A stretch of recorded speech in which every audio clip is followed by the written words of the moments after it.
yang telah memimpin doa. Sidang majelis, hadirin dan saudara-saudara sebangsa dan setanah air yang saya hormati. Di awal pidato ini, kami mengajak kepada segenap bangsa Indonesia untuk bersyukur kepada Allah, Tuhan Yang Maha Esa, atas segala karunia, keberkahan dan kenikmatan yang telah diberikan kepada kita bangsa Indonesia, terutama nikmat kemerdekaan. Sholawat dan salam senantiasa kita curahkan kepada Nabi Muhammad SAW beserta keluarganya, sahabatnya, dan para pengikutnya. Pada hari Minggu, tanggal 17 Agustus tahun 2025, kita, seluruh bangsa Indonesia, akan merayakan kemerdekaan ke-80. Kita akan kembali mengibarkan sangsaka merah putih dengan penuh haru dan hormat di seluruh penjuru tanah air. Namun, tahun ini peringatan itu telah berbeda dan lebih teristimewa. Kita akan memperingati hari ulang tahun kemerdekaan Republik Indonesia yang ke-80, sebuah angka yang bukan hanya besar secara matematis, tetapi juga monumental dari segi sejarah. 8 dekade yang lalu, proklamasi kemerdekaan dikumandangkan oleh Dwi Tunggal Proklamator kita, yakni Soekarno-Hatta, atas nama bangsa Indonesia. Ini adalah sebuah deklarasi tegas bahwa bangsa Indonesia ingin berdiri di atas kaki sendiri dengan harga diri dan kemanusiaan yang utuh. Momen peringatan kemerdekaan bukan hanya tentang merayakan masa lalu, tetapi juga tentang merenungkan perjalanan bangsa kita dari masa ke masa, serta menetapkan langkah-langkah baru untuk menyongsong masa depan yang lebih gemilang. Sidang majelis dan hadirin yang berbahagia, nasionalisme bukan hanya slogan. Bung Karno pernah mengingatkan, bangsa yang besar adalah bangsa yang menghormati jasa pahlawannya. Namun, beliau juga menekankan bahwa penghormatan bukan semata dalam bentuk monumen dan upacara, tetapi dalam kemauan kolektif yang terus melanjutkan cita-cita para pendiri bangsanya. Kemerdekaan itu bukan pencapaian akhir, melainkan pintu menuju kerja keras dan pembaharuan tiada henti. Itulah yang diingatkan oleh Bung Hatta tentang kemerdekaan kita. Dalam kepemimpinannya, Presiden Prabowo Subianto, di tahun pertama ini, kita menyaksikan tekad yang kuat untuk mengamalkan spirit dan pesan tersebut, yaitu untuk menjadikan Indonesia negara besar dan kuat yang bukan hanya sanggup bertahan, tetapi kompetitif dan berdaulat di pentas dunia. Arah pembangunan kembali diletakkan pada kemandirian pangan, ketahanan energi, pertahanan nasional, dan keunggulan teknologi. Program-program hilirisasi, pembangunan wilayah perbatasan, digitalisasi pelayanan publik, serta penguatan UMKM menjadi motor penting untuk menciptakan ekonomi yang inklusif dan tangguh dalam menghadapi ketidakpastian global. Kita patut bersyukur atas pencapaian dalam program pemerintah yang layak dicatat dan kini telah mulai dirasakan manfaatnya. Makan bergizi gratis, program ini bukan sekedar memberi makan, tetapi sebuah investasi besar bagi masa depan bangsa. Kita tahu gizi buruk, stunting adalah masalah serius kita. Melalui program ini, pemerintah memastikan setiap anak Indonesia mendapatkan akses pada makanan bergizi sehingga mereka bisa tumbuh sehat, kuat, dan cerdas. Lebih daripada itu, program ini telah menjadi penggerak ekonomi lokal dan instrumen pemerataan ekonomi. Demikian juga dengan program Koperasi Merah Putih. Koperasi Merah Putih adalah alat perjuangan ekonomi rakyat untuk menjadi kuat secara ekonomi. Gerakan strategis ini bertujuan membangun ekosistem ekonomi desa yang modern dan berpihak kepada rakyat kecil. Sekolah rakyat adalah jawaban strategis untuk mengatasi pemerataan pendidikan.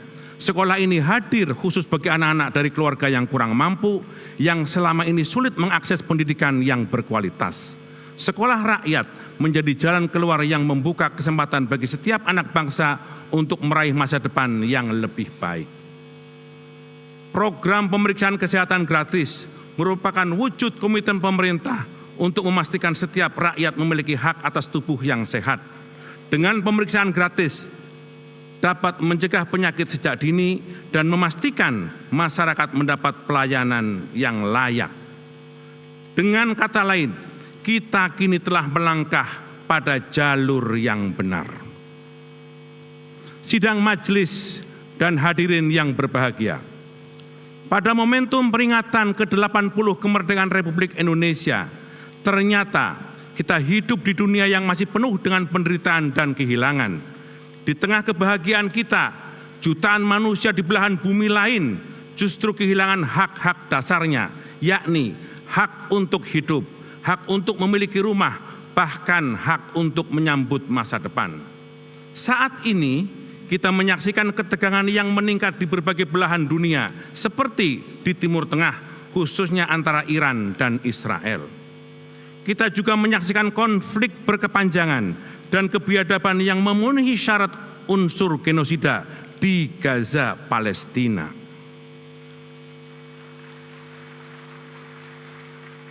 Hampir 100.000 nyawa melayang, mayoritas mereka adalah perempuan dan anak-anak, dan rumah sakit serta sekolah hancur menyisakan puing-puing keputusasaan. Politik luar negeri Indonesia harus tetap berpihak pada perjuangan kemanusiaan, termasuk dukungan tegas yang konsisten kepada kemerdekaan bangsa Palestina.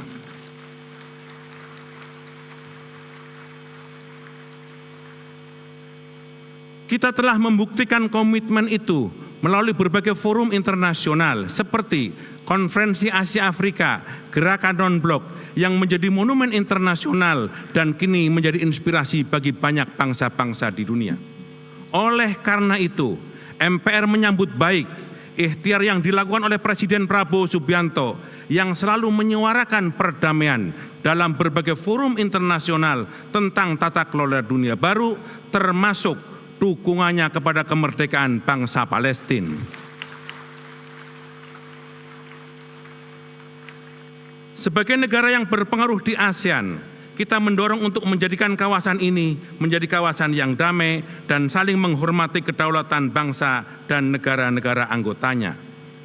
Kita meyakini bahwa dialog dan diplomasi adalah cara terbaik untuk membina hubungan di ASEAN, termasuk untuk menyelesaikan konflik Kamboja dan Thailand. Indonesia tidak hanya lahir untuk dirinya sendiri, tetapi juga sebagai inspirasi bagi bangsa lain yang memperjuangkan kemerdekaan dan martabat kemanusiaan. Tekad luhur itulah yang dirumuskan dalam konstitusi dengan visi kemanusiaan yang mulia dan menggetarkan dari Bapak Ibu pendiri bangsa kita, yang kemudian ditegaskan dalam pembukaan Undang-Undang Dasar Negara Republik Indonesia tahun 1945, yaitu kemerdekaan adalah hak segala bangsa, dan oleh sebab itu penjajahan di atas dunia harus dihapuskan.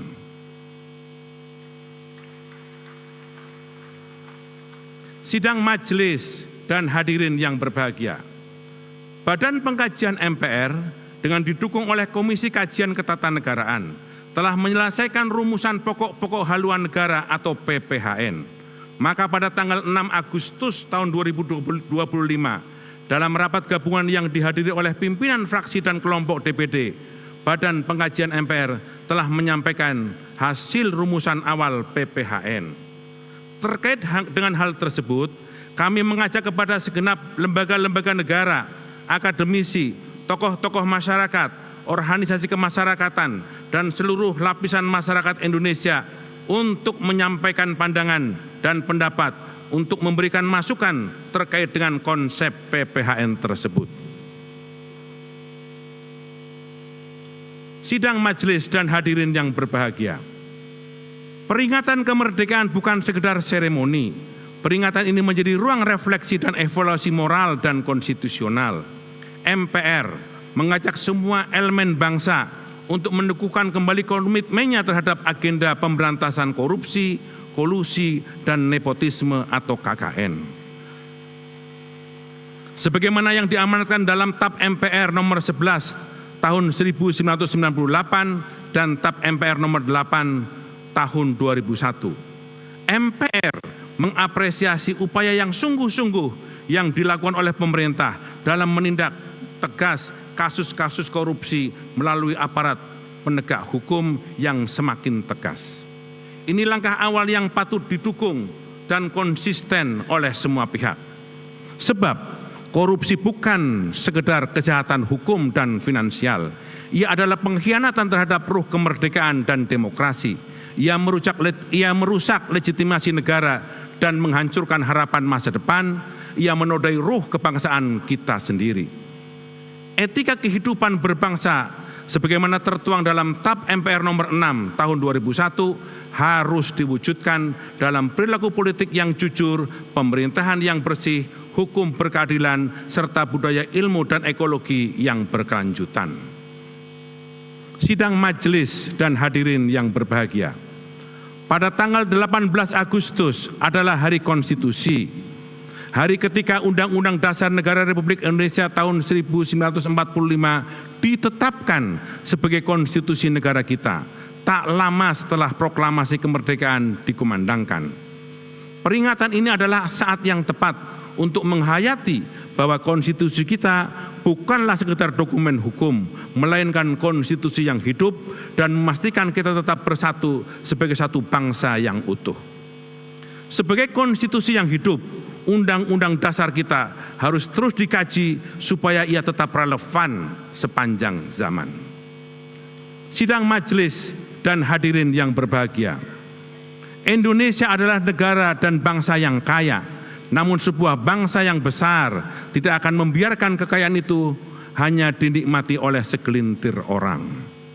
Di bawah kepemimpinan Presiden Prabowo Subianto, aktualisasi pelaksanaan pasal 33 Undang-Undang Dasar Negara Republik Indonesia tahun 1945 bukan sekedar janji, tetapi sebuah komitmen untuk kembali kepada ruh konstitusi, dengan memprioritaskan kemandirian ekonomi dan pengelolaan sumber daya alam untuk kepentingan nasional. Pemerintah berupaya mewujudkan apa yang diamanatkan oleh pasal 33 tersebut.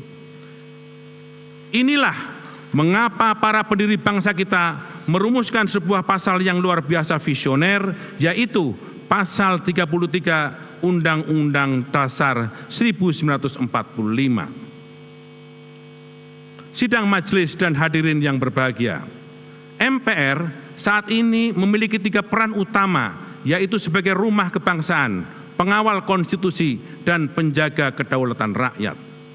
Sebagai rumah kebangsaan, MPR adalah wadah bagi seluruh elemen bangsa untuk berkumpul, berdialog, dan menyuarakan aspirasi.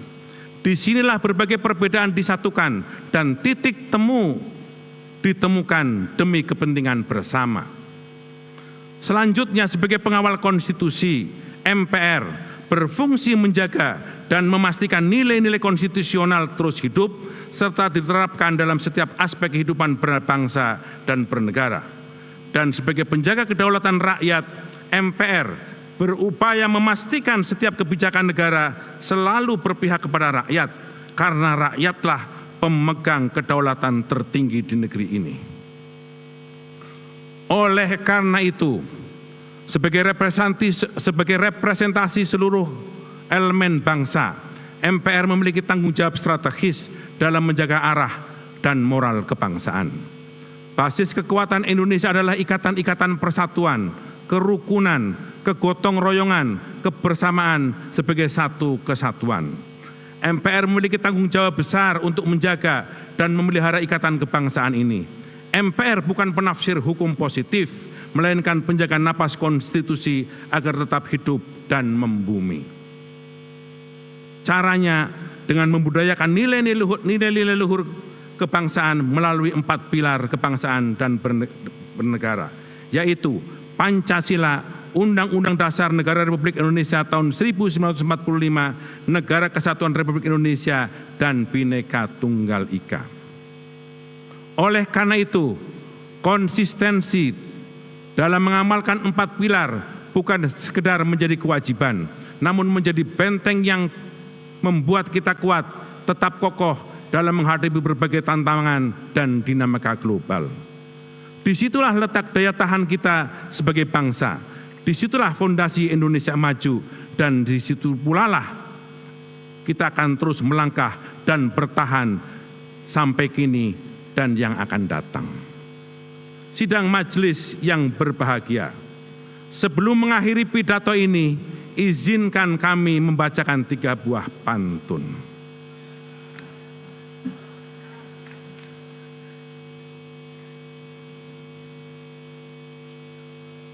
Makan gratis untuk para siswa, ilmu dan adab dalam membangun bangsa. Nasionalisme kita kobarkan dalam jiwa untuk menuju Indonesia Raya.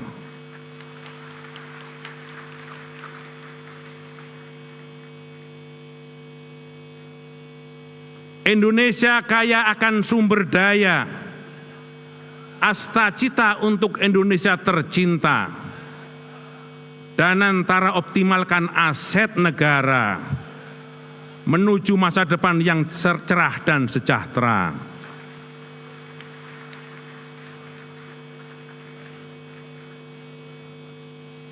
Koperasi Merah Putih pondasi ekonomi, gotong royong dan kekeluargaan yang hakiki.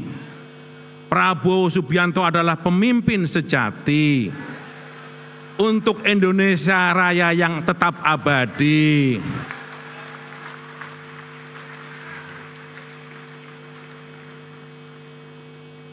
Dirgahayu Negara Kesatuan Republik Indonesia ke-80, bersatu berdaulat, rakyat sejahtera, Indonesia maju, merdeka! Merdeka! Merdeka! Selanjutnya kami serahkan kepada Ibu Ketua DPR